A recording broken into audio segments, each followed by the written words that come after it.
Wheel City. Self-care Sunday. Yo. I'm like self-care on Sundays with a day off on Monday. Private jet on the runway, taking off, going one way to the top. Whoa. Who said the sky is the limit when I'm high is my vision? On Facebook Live, going live in a minute. Don't mind me, I'm just minding my business. Breaking news, doing interviews, but it's not about me, I'm doing this for you. Matter of fact, no, I'm doing this for proof that a self-care Sundays and dreams come true. They really do. Hi, everyone, and welcome to part 2 of this week's special 2-part episode of the Self-Care Sundays podcast.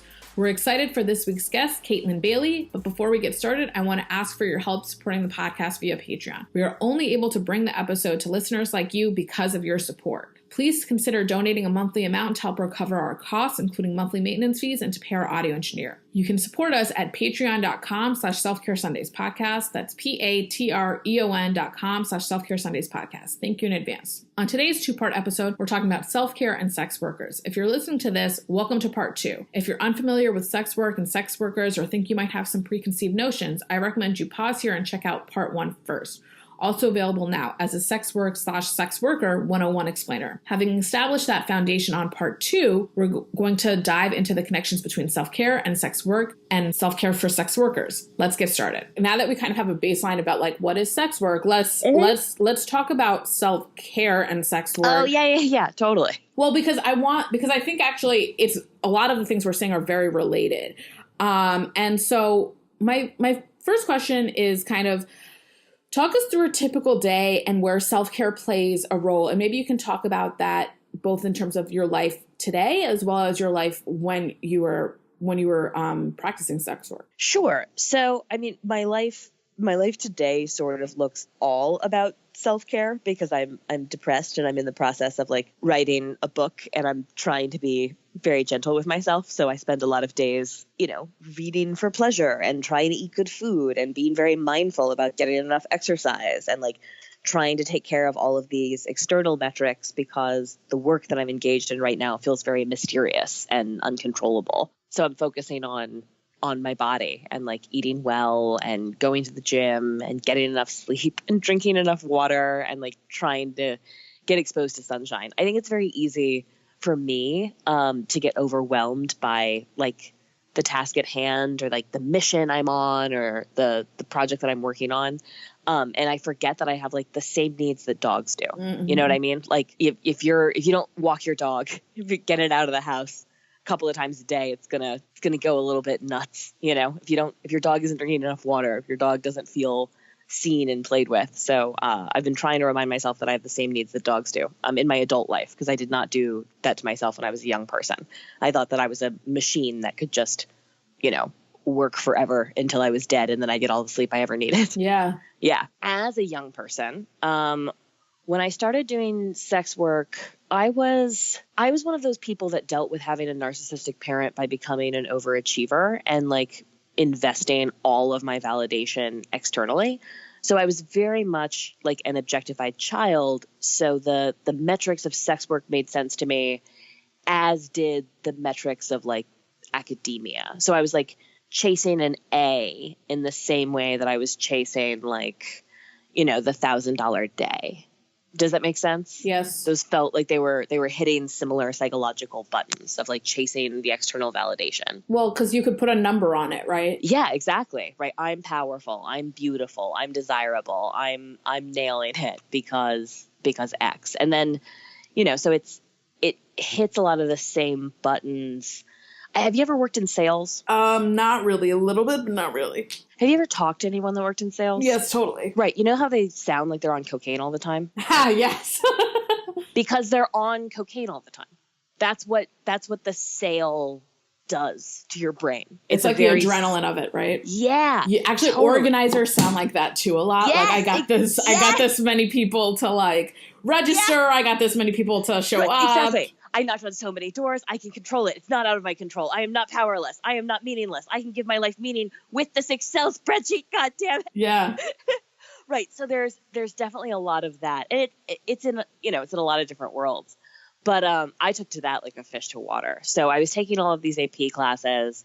I was on the debate team. I was doing theater. I was like confident that like any college was going to look at me and like immediately like jizz themselves like that. Like I was just like, I'm going to take over the world. All these dummies that came before me got it wrong. And if I just work hard enough and sleep a little bit less, I can crush all the mountains or whatever it was.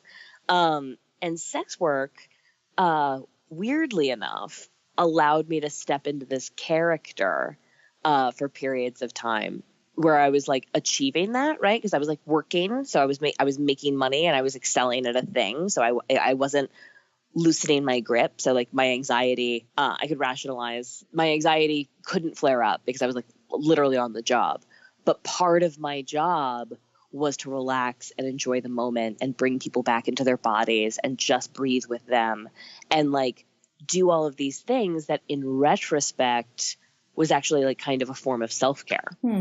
For example? Like, you know, reminding people to breathe forces you to breathe. Yeah. Or, you know, counseling others and drinking enough water reminds you to drink enough water. Now it is weird because I was doing all of that and I wasn't getting a whole lot of sleep. So like I wasn't getting enough sleep and I was, you know, beating myself up and having panic attacks over strange metrics of academic success that I can't even remember now, but felt very important at the time. I used more of my acting classes within the appointments to like connect and be in my body and like do all of the theater stuff that you do to not disassociate. So do you feel like doing sex work in some way you're like playing the role of a therapist to clients? I think therapists try to help their clients get better. Yeah. I think it's more like emotional and intellectual, like masturbator would probably be a more like you're certain, like part of my job was to be on my client's team. I mean, we play the role of therapy and that there's certainly emotional labor going on, but it's not emotional labor done with the therapeutic. Like I'm not pushing my clients to their boundaries so that they can take a closer look at themselves and like, you know, maybe have an emotional breakdown like that. So it sounds like it's like therapy the way all of us would like therapy to be. Yes. Which is that just agree with me. Why are you telling me what I'm doing is wrong? Yes. Exactly. It's hand holding, it's attention, it's active listening, and it's being on your client's team, right? It's not like, hey, let me help you see the role that you played in that disagreement with your boss / wife / dog. You know what I mean? Like, so it's what we wish therapy would be. That's so, it's like. Yeah. Yes. So you're like, I'm giving you this money to agree with me, not to like make me see I'm a fucked up person. What's wrong with you? Right. Exactly. I think that's how most of us feel about therapy. It's good. It is interesting. It's like it's yes, you're 100% right. So I was saying what people wish their therapist would say, but actually if their therapist said that, they wouldn't be doing them as a service because no one would grow. Totally. Yes, like, exactly. Yeah. That's interesting. Mm-hmm.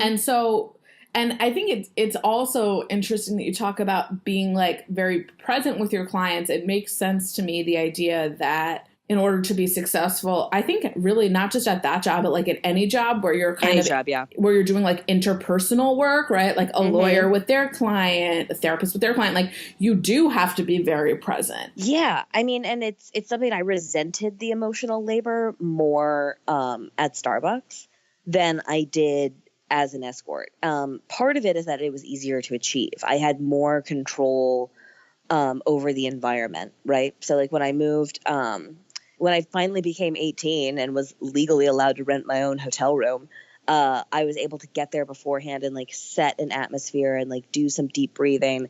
Whereas so many of my clients came walking through Starbucks or walking through whatever restaurant I was waiting tables at would require a very similar level of like, laugh at my joke, listen to my story, make me feel seen and heard, you know, be present for this moment in like a narcissistic supply way while dealing with all of the like the constant barely controlled chaos of the food and bev industry, right? So like the coffee grinders going on behind me. I have 17 tasks that I have to do. I have to clean up somebody's shit in the bathroom because that's the world we live in, while this, you know, like this woman standing in front of me is like upset because I don't have like a pleasant look on my face. You know what I mean? Mm-hmm. Yeah. And it's a thing we hear about women in lots of contexts, that why doesn't she smile enough? Right. And she's such a bitch. Like, that's a thing you hear about powerful women all the time. All the time. And you hear that about women standing in their truth. Like, I think it's so funny with the Stormy Daniels thing. People are like, why can't she, why doesn't she just shut up? Why doesn't she? I'm sorry. Yeah, I lost my train of thought, but there's an argument that I've heard circulating around the internet that just doesn't make any sense to me. Why is she out there talking about this? Yes, why is she out there talking about this? And it's like, it's like her duty as a woman to shut her mouth about the shameful thing that she did. And I'm like, no, that's something you pay sex workers for, and something that you should stop doing or imposing on like civilian women that didn't consent to this dynamic. You know what I mean? Of being quiet. Right. Yeah. Or like, it's so funny. I was watching Laura Ingraham. She did an interview with Erica Nolan Brown. I don't like make a habit of it, but like it could have been me instead of Erica Nolan Brown. So I was like, let me see how this bitch handles this kind of thing. And so they were talking, and Laura was like, I think it's disgusting. These young girls, they think they're signing up for one thing. They think they're going to go into this great modeling career or whatever. And they show up and there's this filthy old man doing disgusting things to him. And I was like, oh, what Bill O'Reilly did to literally every woman he mentored, like that dynamic, because that's way worse than I consent to the, like, to take. Sex work felt very much like taking the power back on this seemingly ubiquitous social force of like containing, silencing, and shaming women that are too big, too loud, too much, too sexual, too whatever.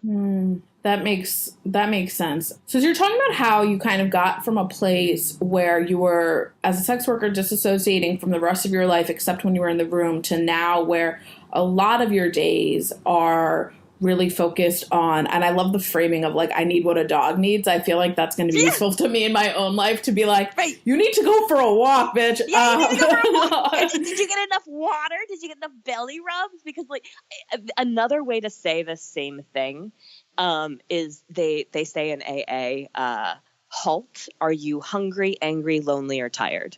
Right? Because like, I think like overwhelming emotions can feel really scary, like especially, if you're processing things or like in transition or hungry, angry, lonely, or tired. Yeah. And so, to try to remember to take care of your basic needs can make some of your overwhelming emotions feel more, less overwhelming. Yeah, totally. Yeah. I think also we get comfortable in certain emotions. So whether it's like, so what we were talking about before the show started was that I had a hard time sleeping last night. And so I'm like immediately looking for like bad things in my life, but my life is actually going really well. So I'm like making up things that are not like, and of course the easiest one to do that where there's fewer objective criteria is in relationships, right? Oh, like, because there's no go down a crazy spiral with right. that. And is it perfect? Are we feeling the right feelings in the right order? Yes. And where I ended up was that I was like, so I was like, this is just an exemplification of this, where I was like, this isn't really this isn't on a sheet of paper. This isn't the type of person who I would had thought I would end up with. Nothing wrong with it, but just like as I'm like going down the list, I'm like, this is not quite what I would have thought. And I was trying to imagine the counterfactual of like the kind of person I thought I would end up with. How would that have worked? And it would not have worked well but the reason is I was like, I'm so weird. Like my life has gone so oddly, like, but in all positive ways, that I had all this like really early success that I wasn't anticipating. And so like if I was dating someone who was like the same age as me or was also a lawyer, like I'd have a really hard time with that, because like I would be like judging them, or like they wouldn't understand my life, or it would be like awkward, like all these things. Right. And I'm like, so, and then I'm like, as I'm saying this, I'm like, so I was freaking out that this person that I'm with is not the person I would have expected on paper, because my life is going too well. That's really funny. And like one of the things that I love about that is just, it's like a live demonstration of how the brain works and how we misunderstand the brain. Right. So like we often think that like, oh, we're feeling this feeling, therefore something outside must be causing it, right? Like for example, you're not sleeping, So your body is like, not sleeping means that something's wrong. Let's find out what's wrong. Right? Rather than realizing that like the limbic system, the words that we tell, the stories that we tell ourselves about what's going on happen after the feeling, often retroactively, to rationalize the feeling. And by the way, the answers I came up with were not like the more common answers, which was like, you haven't really been exercising. Maybe you're physically not tired. You were on your phone for a long time before you went to sleep. Maybe this blue light is keeping you awake. No. Nothing simple that you can fix. No, it's got to be an existential, unsolvable problem that is overwhelming and paralyzes you for other action. And it's because you know what it is? We're just not chased often enough by bears in our day-to-day life. It's deadened us. If we were more often chased by something that could kill us, we'd be more in touch with our real fucking feelings. Well, the thing is, it's like what you're saying kind of like flippantly is basically that our brains have not evolved the way our worlds have evolved. You know, like our world went through this whole evolution, this tech revolution, this industrial revolution. We don't live in hunter-gatherer societies anymore. We don't live in tribes. And our brains are still as though we're living on, you know, in small agrarian communities. We're living in the gig economy now, where we're monetizing everything, right? like I've got a friend of mine that just drives Ubers, like on his way to other appointments during the day just to like pay for gas. You know, like he's not an Uber driver. He sells insurance, but he drives an Uber now just to make it make sense, financially. And so we're like monetizing more and more and more and more. And now we're seeing this spark or spike in anxiety around sex work. And I think that those two things are related. Actually, we're uncomfortable with capitalism encroaching on more and more of our intimate life. What's a perfect symbol for that? The oldest profession. Let's pretend we're in crisis. You know, but this isn't the first sex panic that we've experienced as a country, you know? And they have like the last one was about anxiety of women entering the workforce. Or I'm sorry, not women. Middle-class white women. Women have always been in the workforce. Poor women have always been in the workforce. But when middle-class white women entered the workforce, there was this sex panic over white slavery that happened in the early 19-teens. And it's no more true now than it was then. Every historian that writes about this talks about how it was like just exaggerated, made-up statistics based on racist stories we were telling ourselves that had no basis in reality. No, I can totally see that we're undergoing another kind of economic shift. And so, of course, and I think it's also, it's this interesting, like, white savior, male savior thing that we do. Of, like, we need to, like, protect these people. And one, no one ever asked if anyone wanted the protection. But two, I think it really is a projection of your own insecurities and sex work. I mean, I think like our crime rate is at an all-time low. So like, I know, let's focus on this because we can't have a war on crime and we can't have a politics of fear and law and order if we don't have someone who's being victimized. Let's make it women. So like, you know, Donald Trump's campaign announcement was he said a racist thing, but the racist thing he said was about rape. Like he accused people of being rapists. It's playing on like this really old fear. Protecting women from their own sexual desires. I mean, like it's kind of a truism. Sorry, I was just going to say the lynching memorial that just opened in Alabama, like half of the cases where men were lynched, the alleged crime was that they had slept with a white woman. They were having consensual sex with a white woman. Yes. Yep. Right. So white men were not punished for actually raping black women. That's right. And black men were punished for having consensual sex with white women. And the cultural narrative that we created around that moment is we have to more aggressively protect our white women from these dangerous black men. And a very similar thing is happening with sex work because, like, as you said, you know, you've learned from sex work, you've learned in movies and like popular culture. So like, we are letting the story we tell ourselves about what sex work is get in the way of helping people that need help. And we're hurting people that don't deserve it. But I think having conversations like the one you and I are having, it's uncomfortable. It like takes a special kind of person And I'm not saying I'm special. I think I'm like especially weird, and I have this like fun form of a podcast to do this.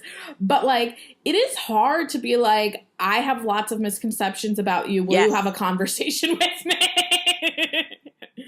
You just were talking about race, and you had talked about it earlier, and I really want to talk about like the privilege of being a white sex worker as opposed to a sex worker who's a person of color, and also being a cis hetero sex worker. Yeah, absolutely. So like, I think that I would have been more vulnerable to lots and lots of things, but probably the most damaging thing that I would have been acutely vulnerable to would be arrest. So I think that like, just how racist our policing is, how racist our view of like sexual women and sexual women that need to be punished, and like how tied in to like historical narratives that is. Like, for example, earlier this year, around, not this year, but end of last year, around Thanksgiving, actually on the day of Thanksgiving, there were two women who were flying on a United flight that United has spent more than $1 million training its employees to look for the signs of trafficking. And they detained these two women and prevented them from going to their Thanksgiving dinner because they were scantily dressed and could not convince the United employees that they were what they were, which was just two women returning from vacation to spend some time with family. And all of that has to do with like the racist policing of sexual attitudes. Both of those women were Asian. And so it's like we let this like profiling get in the way. Like, people couldn't see me as a sex worker because I looked like this girl next door. Like, because I looked like a white and spoke like, I mean, even now, like I do interviews and people are like, you don't sound like a prostitute. And I'm like, you don't know what prostitutes sound like. We sound like everyone. Do you think that has allowed, like, do you think that perception is what allows you to speak about being a sex worker so freely? Absolutely. And to 100%. My privilege is a shield from a lot of the consequences. And I think that is my responsibility to use my privilege to like elevate other voices and to tell, like, and to help reduce stigma for all of us. But I think I would be less comfortable taking these risks if there were more risks. But like, I mean, I feel like I can tell my story for the same reason that I can talk myself out of speeding tickets. Like, there's a weird, it's like using the, it's not called benevolent sexism of like, using benevolent sexism to my own ends of being able to tell my story on my own terms.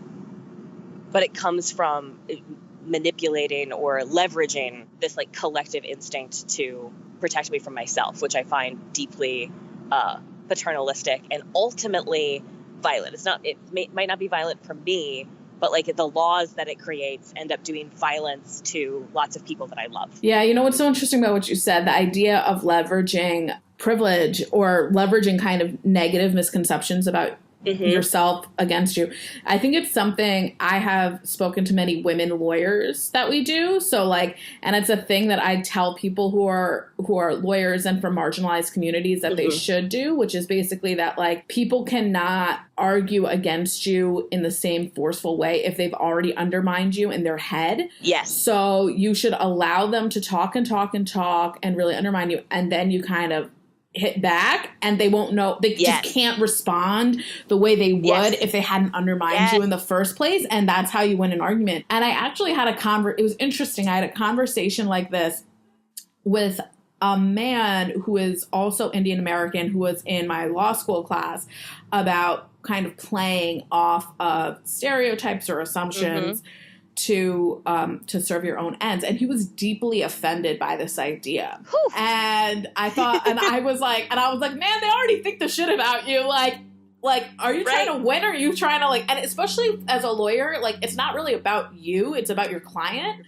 Yeah. So like, are you trying to keep your client out of jail? Or are you trying to like, you know, like, I don't know. Like, what is it that you try, live in the world, man, was like what I was trying to say to him. It's so funny. Like, I mean, I don't want to, this analogy might not hold salt, and please correct me if I'm wrong, but I feel like there's, you know, like bougie ethics of the like, I would never of a lot of the legal system where it's like, no, you just cannot conceive of what poverty is. So it seems like quote unquote unforgivably rude to you to show up to someone's house without like a housewarming gift, but because you just don't know what it is to not have money. Like, you know what I mean? Yeah. Like that, yes, totally. Yeah, that kind of shit.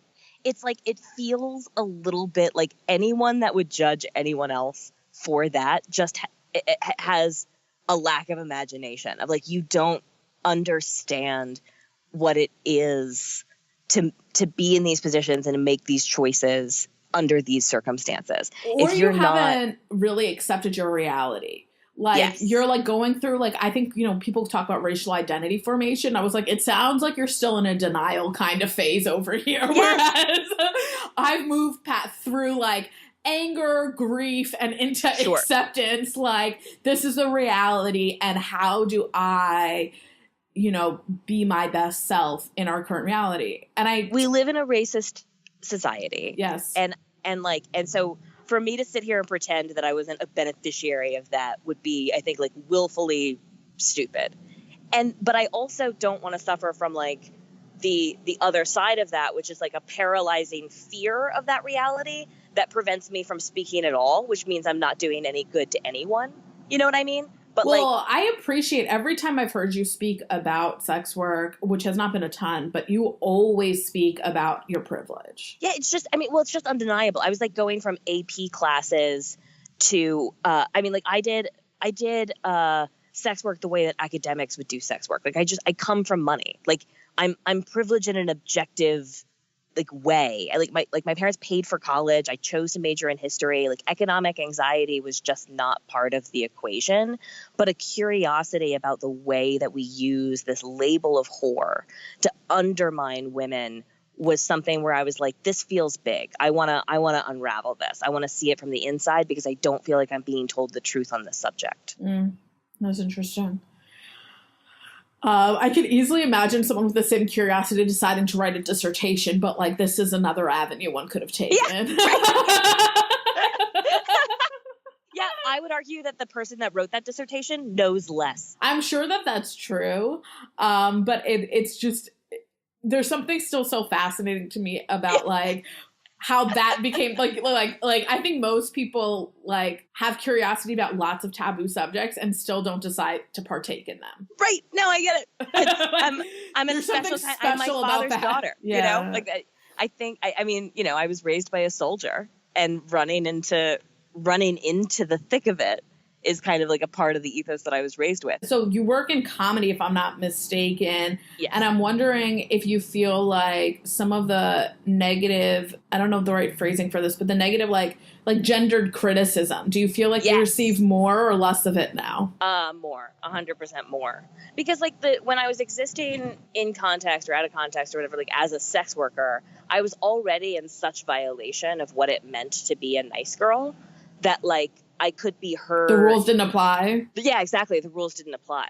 But now, operating as a female comic, there are apparently a lot of rules, and people remind me of them, and they feel like weirdly policed in this, quote unquote, free subculture of misfits. Like there are rules, and they're fucked up. Think about how much of the policing of women takes the form of protecting us from the impression that we might be sexual, right? Don't wear that skirt. Don't wear that lipstick. Don't go here at night. Don't do this.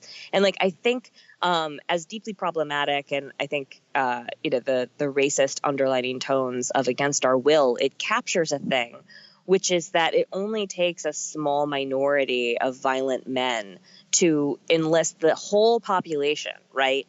From like policing the behavior of women to make us less susceptible to those violent men. Do you know the numbers? You don't have the language to talk about it. I don't know the numbers. I can tell you the numbers. It's very stark. Great. It's like only 10% of sexual assaults are committed by someone you don't know. Well over 80% are by someone you know. Right. Of course they are. And doesn't that make all of the sense? But that's not how we're taught to think about it or protect against it. We tell women that if they just dress in a certain way that like quote unquote communicates to the men around them to respect them, which means not embracing your sexuality. Why the fuck did we ever tell women or tell ourselves that being sexual people means that anyone is allowed to disrespect us? And it's because we've denigrated whores so long. Like the existence of the category whore throughout history has been this thing that means that women end up self-censoring and self-policing because they don't want to be confused with the whore. They don't want to be put into that category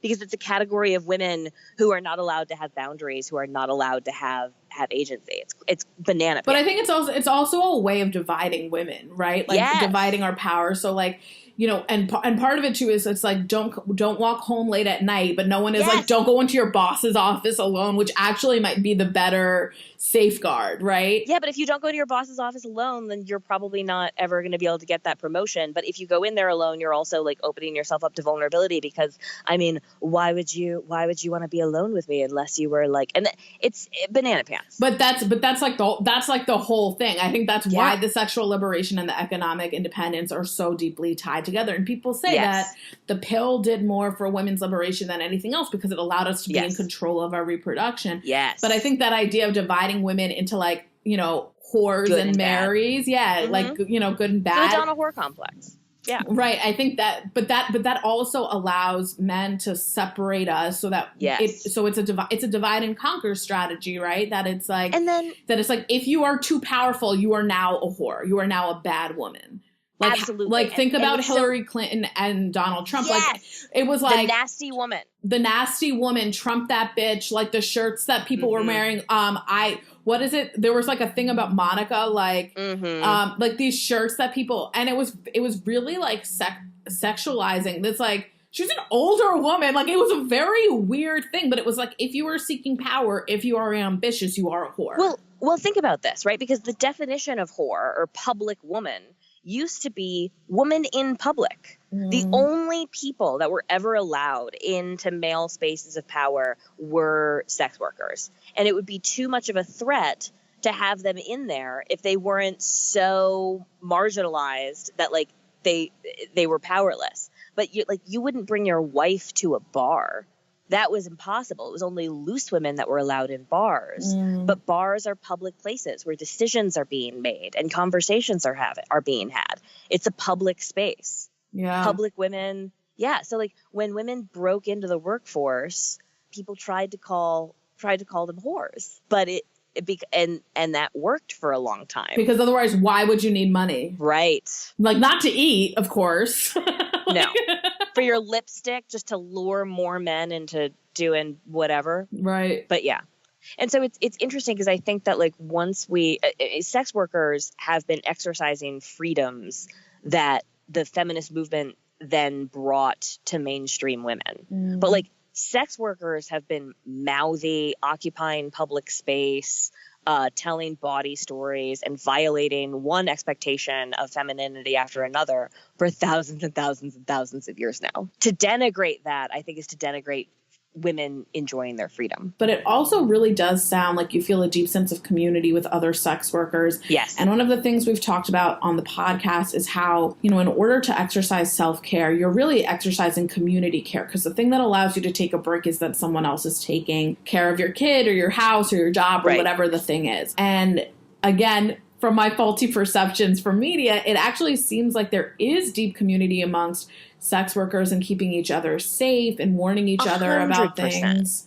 Well, I think that like when you become a sex worker, you step into this like ancient, to call it a tradition doesn't feel right, but like there's a legacy here, you know, and like I think if I could sit down with any sex worker from history and talk, like we'd have a lot in common. Because like, sure, I have an iPhone, but like, you know, clients are going to be the same everywhere. You know what I mean? Like it's going to be a similar, ancient, easily accessible thing that I think, and that's part of the podcast that I do, The Oldest Profession, where we talk about the history of sex work, and I look for like similarities and I look for points that I can connect to. So like, and that's also true for comics, you know, like if I meet any comic, it doesn't matter where they're from or what their life looks like. We know what it is to stand in front of a stage and make a crowd of strangers laugh. And that's a uniting, shared experience.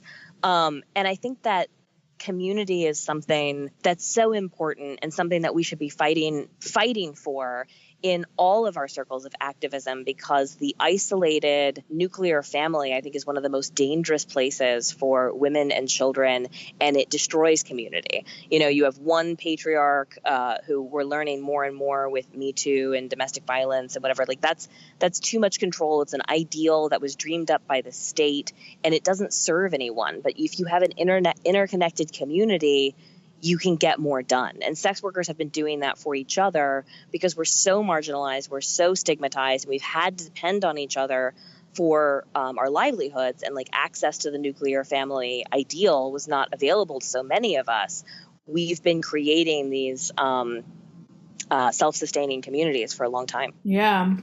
So the last thing that I want to kind of close out on is, what is a self-care habit that you're currently working on developing? I am currently working on feeling, I mean, the broader thing is feeling my feelings. But so I've been going to Al-Anon meetings because I'm discovering more and more the dynamic. You know, I'm talking about on the podcast with my narcissistic mom and my father, who I think had to, like, I mean, I talk about disassociation, but like my father was a soldier. Like he's a war hero. It's just a guzzied up way of saying he killed people for money. Like my father, like, had to disassociate on a level that I cannot comprehend. And therefore, you know, one of his survival tactics is that he's really not in touch with his emotions. And my emotions always made me very vulnerable to my mother. So I'm trying, and I tend to intellectualize things, which I think is a trait you and I share, just from the interactions we've had. Yeah. I feel like you and I should do brunch. If we're ever in the same city at the same time. We're in the same city. We're both in New York. We should get brunch for sure. Let's just get fucking brunch. Feeling my feelings is something that I'm working on, and not intellectualizing them and not being afraid of them. Yeah. I think that was something that took me a long time. The entry point for me, the thing that gave me a frame to think through it, and I was like, how do you do that operationally, was reading Brene Brown's book, Daring Greatly. And it was really kind of about vulnerability and how, like, the way that you feel your feelings is by allowing yourself to be vulnerable enough to do so. But that, to me, there was lots of stuff tied with that about why I didn't want to do that, and lots of shields I developed, and she really deconstructs that. Like, well, it's so funny. I mean, like, be more vulnerable is something I've heard from like every acting coach, and I was like, but how? Writer, I know, right? It's the worst, you know. And like,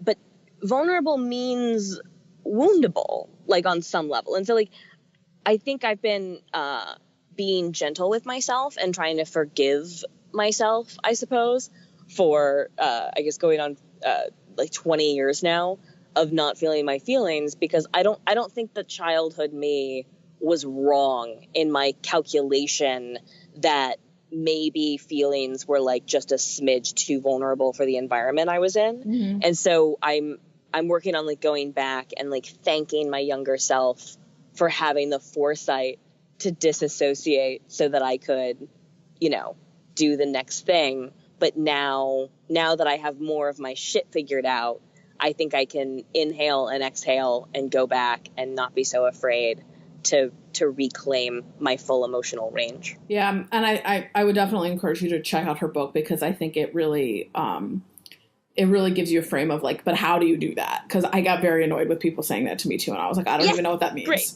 I will pick that up.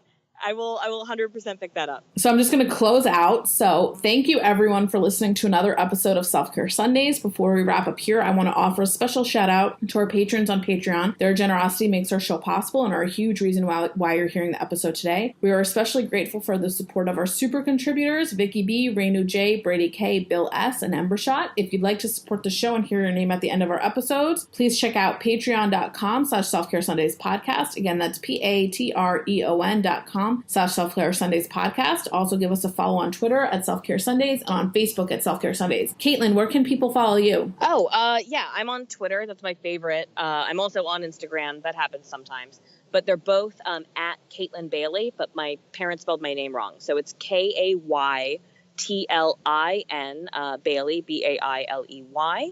And then you can please download the podcast, The Oldest Profession. We are also on Twitter and Instagram at Old Pro Podcast.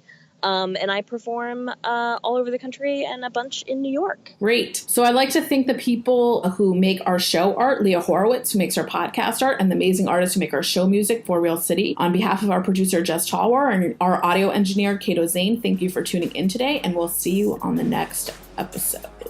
Boom. Yeah.